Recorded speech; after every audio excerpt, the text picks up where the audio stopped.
life can't happen without information, without a set of instructions. If we look even at the reproductive system,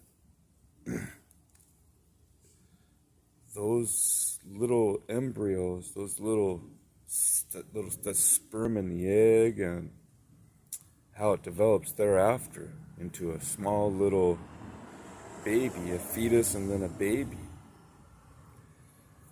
From the very beginning, when a female is impregnated by a male, he's sending a little seed that has information into the womb, the uterus of a female, and her egg has a set of instructions too. And when they unite, they give instructions to another entity that's beginning to be formed, and genetic information, DNA, how to build itself, how to be constructed, and so that doesn't just apply to the reproductive system of living beings, even in animals, and even in insects. Anything that's alive, they reproduce after their own kind, as the book of Genesis says. And you really can't deviate from those set of instructions, because it's a computer code, it's a program. And the only way that it can change into another form other than what is called for in the DNA is it would need a new set of instructions. It would need more code and different code, and we would have to rely on someone to reprogram it in order to turn into a different species, a different entity, a different being. It's just like computer programming. And for a computer program, which is the DNA, you need someone to write it. You need program writers.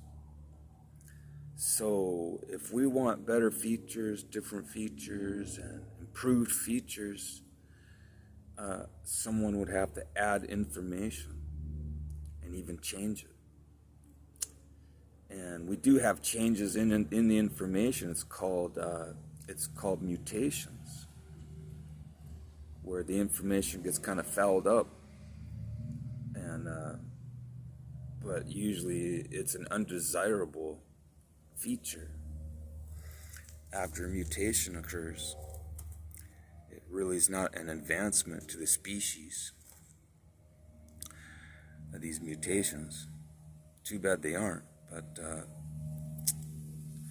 but it would have to happen on a deliberate level, where some engineer goes in there and reprograms it and rearranges stuff so that the species becomes even better than what it was.